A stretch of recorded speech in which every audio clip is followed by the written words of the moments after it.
Yang saya katakan bukan apa? Islam yang mana? Islam yang dibawa oleh Nabi Muhammad.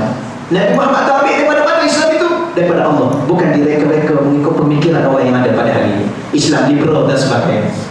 Boleh tuan-tuan. Kemudian wa amaruhu bitablighiha, di mana Allah perintahkan Nabi itu untuk menyampaikan Islam tersebut ila nas, kepada manusia. Wa ma yatarattabu ala itba'iha aw mukhalafatiha.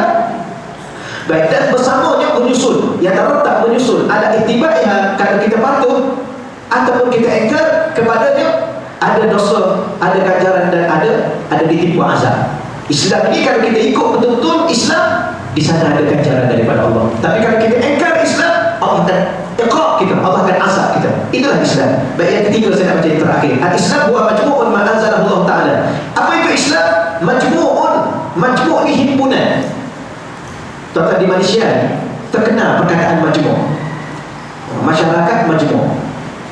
Satu lagi yang terkenal masjid jami'. Ialah kumpulan masjid jami', masyarakat majmu'. Solat jemaah. Satu tu perkataan dia. Tapi apa itu Islam? Majmu'. Islam ni himpunan. Himpunan apa? Perkara-perkara anzalahu Allah Ta'ala, yang Allah turunkan ala rasulihi, kepada rasulnya. Siapa? Muhammad sallallahu alaihi wasallam. Yang terdiri daripada apa? Yang Allah turunkan kepada rasulnya, minal ahkam. Terdiri daripada hukum-hukum. Hukum yang berkaitan dengan apa? Al-aqidah, ada hukum tentang akidah. Wal akhlaq, ada hukum berkaitan dengan akhlak. Wal ibadah, ada hukum berkaitan dengan ibadah. Wal muamalat, ada hukum berkaitan dengan muamalah, urusan seharian kita. Wal ikhbarat, berkaitan dengan berita-berita. Yang hukum itu terkandung di dalam mana? Fil Quranil Karim, dalam Quranul Karim. Dan juga terkandung dalam sunnah al-mutahharah, sunnah Nabi yang suci. Wa qad amarahu Allah bi tablighiha ila nas, di mana Allah, sesungguhnya Allah memerintahkan semua itu disampaikan kepada manusia. Kesimpulannya apa? Kesimpulannya Islam ini adalah hukum. Apa kesimpulan Islam? Hukum. Hukum itu terkandung di mana? Dalam Quran. Maka sesiapa yang hidup dengan Islam mesti hidup dengan hukum Islam. Bukan Islam dia kalau dia hidup dengan hukum selain daripada Islam. Sebab itulah Islam. Bila mana kita bincang apa itu Islam, maka kita faham Islam, kemudian kita ikut apa itu Islam, barulah disebut kita ni Muslim.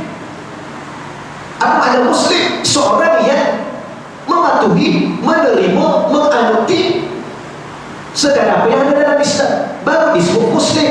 Yang perempuan disebut Muslimah.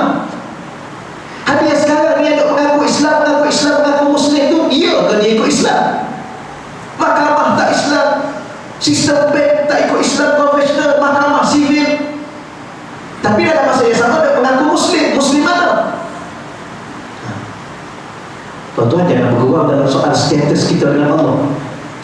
Allah nafi kita, habis cerita kita. Sebagaimana wa minan nasi may yaqulu amanna billahi wa bil yawmil akhir wa ma hum bimu'minin. Ada di antara manusia yang mengaku dia beriman pada Allah, dia beriman pada hari akhirat. Wa ma hum, mereka bukan, kata Allah. Bukan apa?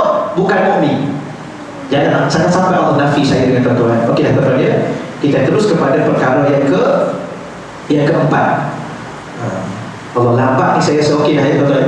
Nak cepat sikit lagi ke? Okey dah. Kena laju sangat. Tuan-tuan, kena laju.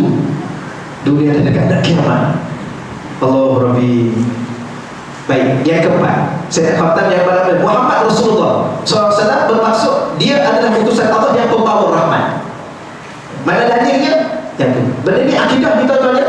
Makna Rasulullah ni menjadi suatu akidah, suatu pegangan dalam jiwa kita untuk kita berpegang dan kita beriman. Sesungguhnya kita ikut mutabaah, kita ikut Rasulullah. Mana dalil? Wa ma arsalnaka illa rahmatan lil alamin. Tidak aku utuskan, tidak kami utuskan engkau wahai Nabi Muhammad illa kecuali rahmatan lil alamin, rahmat kepada seluruh alam. Ada dua makna kata ulama. Satunya Nabi itu rahmat. Tidak aku utuskan engkau kecuali engkau itu rahmat. Yang keduanya, yang Nabi bawa itu rahmat. Islam itu rahmat, Al-Quran itu rahmat. Ya, boleh kan? Inilah dalil Nabi itu sebagai pembawa rahmat. Saya nak baca muka surat 61, syarat-syarat nak dapat rahmat.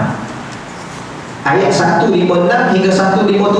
Yang itu tuan-tuan saya tak nak baca semua, nak ambil keratan-keratan. Yang ni syarat dapat rahmat. Tuan-tuan ingat tuan-tuan ya. Ataupun